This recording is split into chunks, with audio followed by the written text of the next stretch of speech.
হরে কৃষ্ণ। সকল ভক্তচরণে দণ্ডবাদ প্রণাম।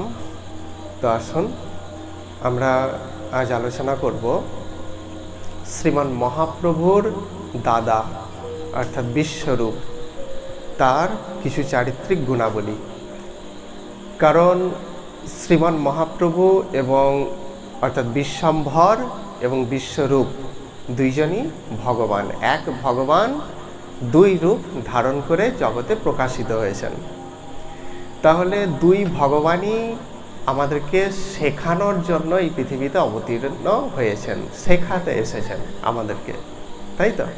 তাহলে তারা কিভাবে আমাদেরকে শেখাচ্ছেন, হরিভক্তি কিভাবে অনুশীলন করতে হয় সেটা আমাদের জানা একান্ত প্রয়োজন। সেই জন্য আমরা আলোচনা করব যে শ্রী চৈতন্য ভাগবত থেকে আদিখণ্ডের ৭ম অধ্যায়ের ৯ নম্বর শ্লোক থেকে আলোচনা করার চেষ্টা করব শ্রী গুরুদেবের কৃপায়। কি বলা হচ্ছে এখানে? বিশ্বরূপ ভগবান, যিনি শ্রী নিত্যানন্দ প্রভু বা বলরামের অভিন্ন, বলরাম বা নিত্যানন্দ প্রভু থেকে ভিন্ন নন, সেই বিশ্বরূপ অর্থাৎ বিশ্বম্ভর বা শ্রী চৈতন্য মহাপ্রভুর দাদা। কি বলা হচ্ছে এখানে? না, প্রভুর অগ্রজ বিশ্বরূপ ভগবান আজন্ম বিরক্ত সর্বগুণেরও নিধান। অর্থাৎ প্রভুর অগ্রে জন্মগ্রহণ করেছেন, শচীদেবীর কোলে এসেছেন মহাপ্রভুর আগে, সেই জন্য তিনি অগ্রজ। বিশ্বরূপ ভগবান, তাকে কি বলা হচ্ছে? ভগবান। ভগবান শব্দের অর্থ কি? যিনি সর ঐশ্বর্যে পরিপূর্ণ। এই এক ভগবান এক হয়েও অনন্ত রূপে নিজেকে প্রকাশ করতে পারেন, সেই জন্য তিনি বিশ্বরূপও, আবার তিনি বিশ্বম্ভরও, তিনি নিত্যানন্দ প্রভুও। সেই জন্য কি বলছেন? বিশ্বরূপ ভগবান। তিনি কেমন? আজন্ম বিরক্ত। বিরক্ত মানে আসক্তি শূন্য। কোথাকার আসক্তি শূন্য? কোন দিক থেকে বা কোন বিষয় থেকে আসক্তি শূন্য? না, জড়জাগতিক সমস্ত বিষয় থেকে আসক্তি শূন্য। আমাদের মন একই সঙ্গে দুদিকে ধাবিত হতে পারে না, একদিকটাকে পরিত্যাগ করে আর একদিকে যেতে হয়। তা না হলে আমরা দুটো জিনিসকে একই সঙ্গে ধারণ করতে পারি না। আমরা যদি সংসারের প্রতি, জড় বিষয়গুলোর প্রতি আসক্তি রাখি, বজায় রাখি, তাহলে চিন্ময় বিষয়গুলির প্রতি আসক্তি হারিয়ে ফেলব, সেখানে আর আসক্তি আসবে না। ঠিক যেমন আমি যদি উত্তর মেরুর দিকে যাত্রা শুরু করি, তাহলে দক্ষিণ মেরু আমার থেকে অনেক দূরে চলে যাবে। আবার আমি যদি দক্ষিণ মেরুর দিকে যাত্রা করি, তাহলে উত্তর মেরু আমার থেকে অনেক দূর হয়ে যাবে। তাহলে আমি একই সঙ্গে দুই দিকে যেতে পারি না। অর্থাৎ একদিকটাকে পরিত্যাগ করে আর একদিকে আমাকে যেতে হবে। ঠিক সেই রকম জড়জগতের প্রতি আসক্তি রহিত না হতে পারলে আমরা কখনোই সেই চিৎ জগতের প্রতি আসক্ত হতে পারবো না। সেইটা বিশ্বরূপ ভগবান দেখিয়ে দিচ্ছেন কি?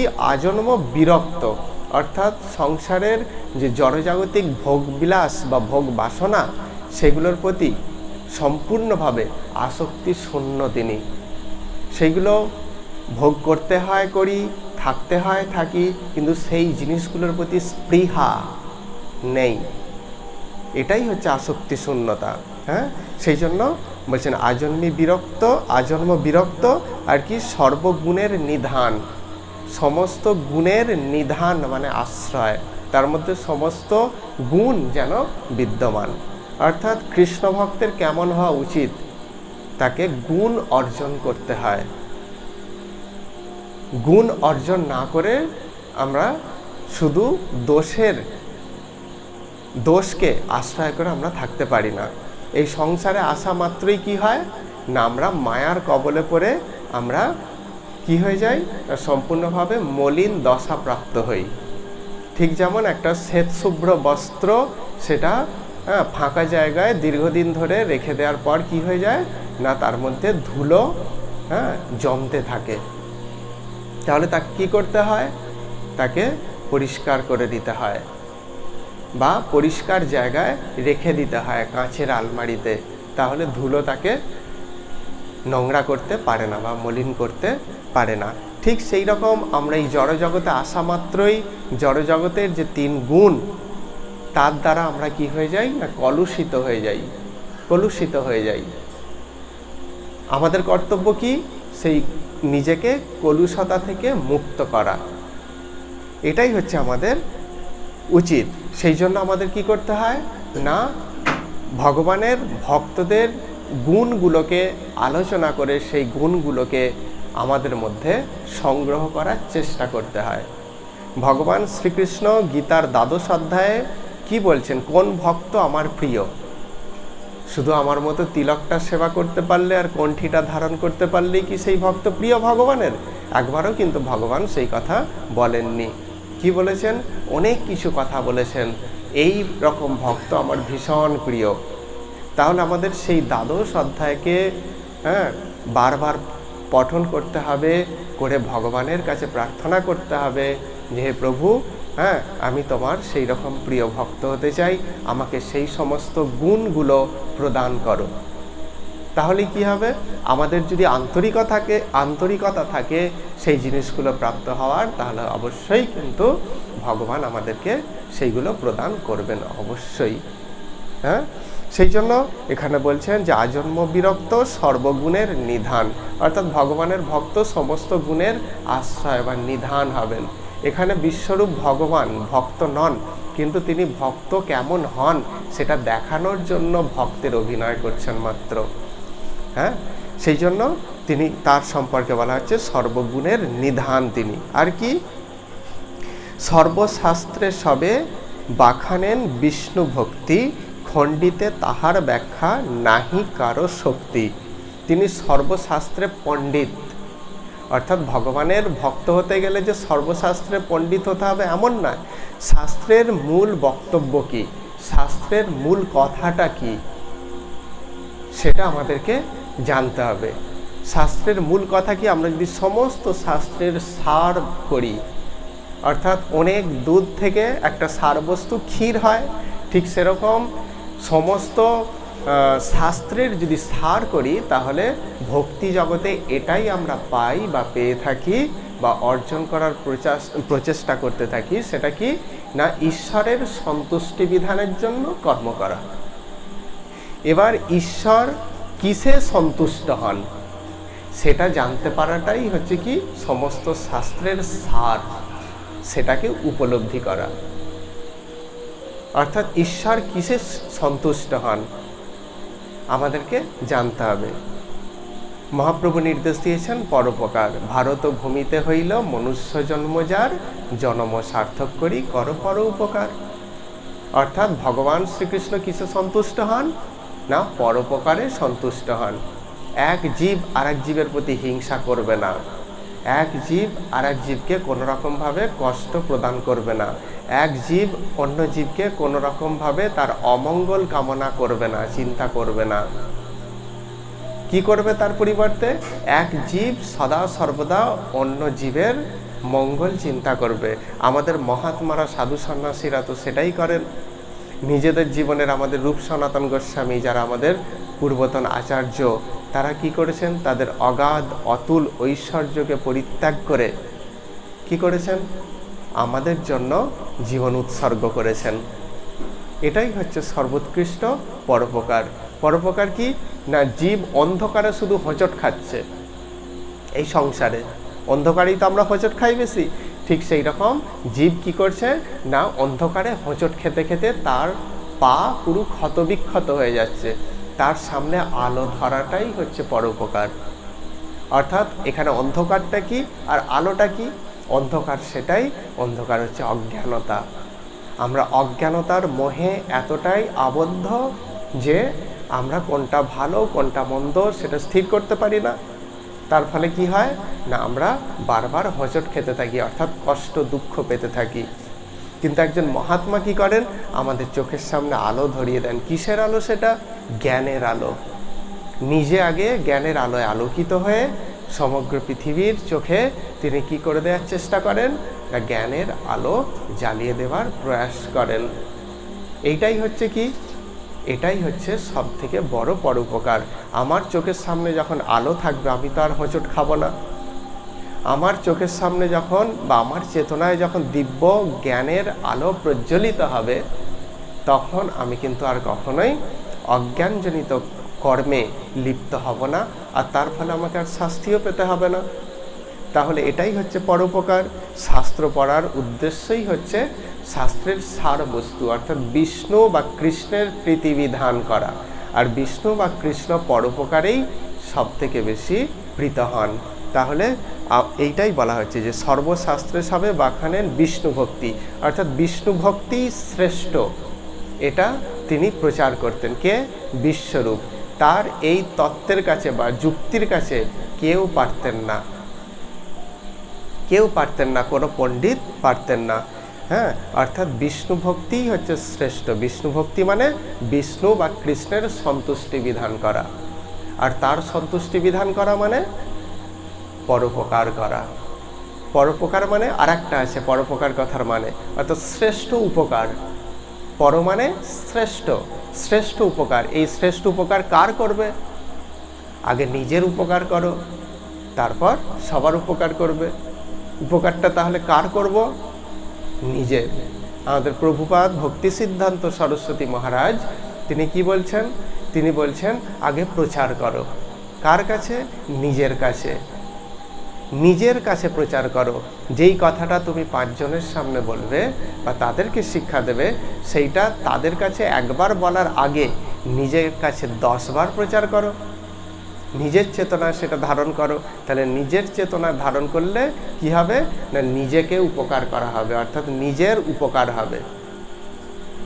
অর্থাৎ আমি ধনবান না হয়ে আমি তো দরিদ্রদের সেবা করতে পারি না, পারি কি? আমি যদি মনে করি যে আমি দরিদ্রদের সেবা করব, তাহলে সবার আগে কি করতে হবে? আমাদেরকে ধনবান হতে হবে, ধন সংগ্রহ করতে হবে। ঠিক সেই রকম আমি যদি মনে করি জগতে আমি জ্ঞানের আলো দেখাবো, তাহলে সবার আগে আমাকে কি করতে হবে? নিজেকে জ্ঞানের আলোয় আলোকিত করতে হবে। আর সেটা কে করতে পারে? বিষ্ণু ভক্তি বা কৃষ্ণ ভক্তির দ্বারাই সেটা সম্ভব। সেইটাই প্রচার করেন বিশ্বরূপ। হ্যাঁ, এবং তার যে যৌক্তিকতা বা যুক্তি, তাকে কেউ হারাতে পারে না, এটা বলছেন। এরপর কি বলছেন? শ্রবণে বদনে মনে সর্বেন্দ্রিয়গণে কৃষ্ণ ভক্তি বিনে আর না বলে না শোনে। কি বলছে? শ্রবণে, তার সমস্ত ইন্দ্রিয়গুলোকে কৃষ্ণময় করে তুলেছেন। অর্থাৎ যা কিছু শোনেন তিনি কি শ্রবণ করেন? কৃষ্ণ সম্বন্ধীয় কথা তিনি শ্রবণ করেন, অর্থাৎ শ্রবণে। বদনে, বদনেও সবসময় কি বলেন? কৃষ্ণ সম্বন্ধীয় কথা। মনে মনেও কি করেন? মনে কৃষ্ণ চিন্তা করেন। এইভাবে সর্বেন্দ্রিয়গণে, অর্থাৎ সমস্ত ইন্দ্রিয়গুলোকে তিনি কোথায় নিযুক্ত করেছেন? কৃষ্ণ সেবায়। অর্থাৎ জিহ্বা দিয়ে তিনি কৃষ্ণ কথা বলছেন, কান দিয়ে কৃষ্ণ কথা শ্রবণ করছেন, আর কি না মনে মনে কৃষ্ণ চিন্তন করছেন। এটাই হচ্ছে ভক্তি। সবসময় কৃষ্ণ চিন্তা। কৃষ্ণ মানে অপ্রাকৃত একটা তত্ত্ববস্তু, পরম পুরুষ, তার চিন্তন করা। তার চিন্তন করলে কি হবে সদা সর্বদা? না তার মধ্যে যে অনন্ত গুণ আছে, সেই গুণগুলো আমাদের মধ্যে বিন্দু বিন্দু পরিমাণে সঞ্চারিত হবে, আমরাও গুণবান হয়ে উঠব। সেই জন্য আমাদের মনকে কলুষিত না করে কি করা উচিত? সদা সর্বদা কৃষ্ণ চিন্তন করা। শ্রীমদ্ ভগবদ্ গীতাতেও শ্রীকৃষ্ণ বলছেন সততম কীর্তয়ন্তমাম, অর্থাৎ সদা সর্বদা আমার কীর্তন করো। অনন্য চিন্তায়ন্তমাম, অনন্য চিত্তে আমাকে মনে করো, আমাকে স্মরণ করো। তাহলে সেই একই কথা শ্রীমদ্ ভগবদ্ গীতাতেও বলা হচ্ছে, আর আমাদের শ্রীচৈতন্য ভাগবতেও একই কথা বলা হচ্ছে। সেই জন্য আমাদের ভক্তদের এই গুণ, অর্থাৎ বিশ্বরূপের এই গুণকে অবলম্বন করা বা তাকে প্রাপ্ত হওয়ার জন্য সংগ্রাম করা উচিত। অর্থাৎ আমরা যেন কৃষ্ণ কথা শ্রবণ করতেই ভালোবাসি, আমরা যেন কৃষ্ণ কথা বলতেই ভালোবাসি, আমরা যেন কৃষ্ণ কথা, কৃষ্ণকে চিন্তন করতেই যেন আমাদের রুচিতে আসে, তার কথাই যেন আমরা স্মরণ করতে পারি। তাহলে এটাই হচ্ছে ভক্তি। আর কি বলছেন? কৃষ্ণ ভক্তি বিনে আর না বলে না শোনে। কৃষ্ণ ভক্তির বিরোধী এমন কিছু কথা তিনি বলেন না, আর এমন কিছু কথা শোনেনও না। অর্থাৎ কৃষ্ণ ভক্তিমূলক কিছু কথা শ্রবণ, কীর্তন, মনন এগুলো করাই হচ্ছে আমাদের যে কর্তব্য। সেই কথা বিশ্বরূপ তার শিক্ষার মধ্য দিয়ে বা তার জীবন চরিত্রের মধ্য দিয়ে আমাদেরকে সেটা শেখাচ্ছেন। আর কি বলছেন? অনুজের দেখি অতি বিলক্ষণ রীতি, বিশ্বরূপ মনে গণে ইহার হইয়া বিস্মিত। কি বলছেন? অর্থাৎ অনুজ বলতে শ্রী চৈতন্য মহাপ্রভু, অর্থাৎ বিশ্বম্ভর, হ্যাঁ, শিশু নিমাই। তিনি ছোট বয়সে ভীষণ দুষ্টু ছিলেন, হ্যাঁ, কিন্তু তার অলৌকিক যে রীতিগুলো বা লীলাগুলো তিনি দর্শন করছেন, বিশ্বরূপ দর্শন করে ভাবছেন এ শিশু কোনো, তিনি অবাক হচ্ছেন। অবাক হয়ে কি বলছেন না, এ বালক কভু নহে প্রাকৃত ছাওয়াল, রূপে আচরণে যেন শ্রী বালগোপাল। অর্থাৎ এই বালক সাধারণ কোনো ব্যক্তি নন। অর্থাৎ তার ভাই রূপে যে লীলা করছেন শ্রী চৈতন্য মহাপ্রভু বা ব্রজেন্দ্র কৃষ্ণ, হ্যাঁ, তিনি আর কেউ নন। এই শিশু প্রাকৃত কোনো শিশু নন, এটা তিনি উপলব্ধি করছেন। রূপে আচরণে যেন শ্রী বালগোপাল, অর্থাৎ তিনি যেন স্বয়ং বালগোপাল, সেটা তিনি উপলব্ধি করতে সক্ষম হয়েছেন, এটা বলছেন। আর কি, যত অমানসিক কর্ম নিরবধি করে, এ বুঝি খেলেন কৃষ্ণ এ শিশু শরীরে। তিনি উপলব্ধি করছেন তার ভাইয়ের মধ্যে, অর্থাৎ অনুজের মধ্যে তিনি উপলব্ধি করছেন কি, যত অমানুষী কর্ম, অর্থাৎ মানুষ এই রকম কর্ম বা লীলা করতে পারে না। কে পারে এই লীলা করতে? একজন অপ্রাকৃত শিশু, অর্থাৎ পরমেশ্বর ভগবান শ্রীকৃষ্ণই এই লীলা করেছেন এবং সেই একই লীলার পুনরাবৃত্তি করছেন শিশু নিমাই। সেই জন্য তিনি বলছেন যে যত অমানুষী কর্ম নিরবধি করে, এ বুঝি খেলেন কৃষ্ণ এ শিশুর শরীরে। ঠিক আছে, অর্থাৎ কৃষ্ণ এই চৈতন্য মহাপ্রভু অর্থাৎ শিশু নিমাইয়ের মধ্যে অবস্থান করেই যেন সেই লীলাগুলো পুনরায় প্রকাশ করছেন আমাদের জন্য। হ্যাঁ, এটা বলছেন। এই মতো চিত্তে বিশ্বরূপ মহাশয়, কাহারে না ভাঙে তত্ত্ব সকর্ম করয়। অর্থাৎ তিনি বুঝতে পারছেন যে প্রকৃতপক্ষে নিমাই আসলে কে, কিন্তু এই তত্ত্ব কারো কাছে প্রকাশ করছেন না, কারো কাছে প্রকাশ করছেন না। হ্যাঁ, তিনি বুঝতে পারলেও কারো কাছে তার এই অপ্রাকৃত কর্মগুলো প্রকাশ না করে তিনি নিজের কর্মে ব্যস্ত আছেন। তার নিজের কর্ম কি? আগেই যেটা আলোচনা করা হলো যে কৃষ্ণ চিন্তা, কৃষ্ণ মনন, কৃষ্ণ কথা শ্রবণ, হ্যাঁ, এই নিয়েই তিনি ব্যস্ত আছেন। আর কি করছেন? কৃষ্ণ ভক্তি বর্ধন করার জন্য যেটা প্রয়োজন সেটা নিজে আচরণ করে দেখিয়ে দিচ্ছেন। কিভাবে না, নিরবধি থাকে সর্ব বৈষ্ণবের সঙ্গে, কৃষ্ণ কথা, কৃষ্ণ ভক্তি, কৃষ্ণ পূজা রঙ্গে। কিভাবে তিনি জীবনযাপন করেন? ওই শিশু বয়স থেকেই বা বাল্যকাল থেকেই কৃষ্ণ ভজন করতে হয়, সেটা আমরা শাস্ত্র থেকে পাই।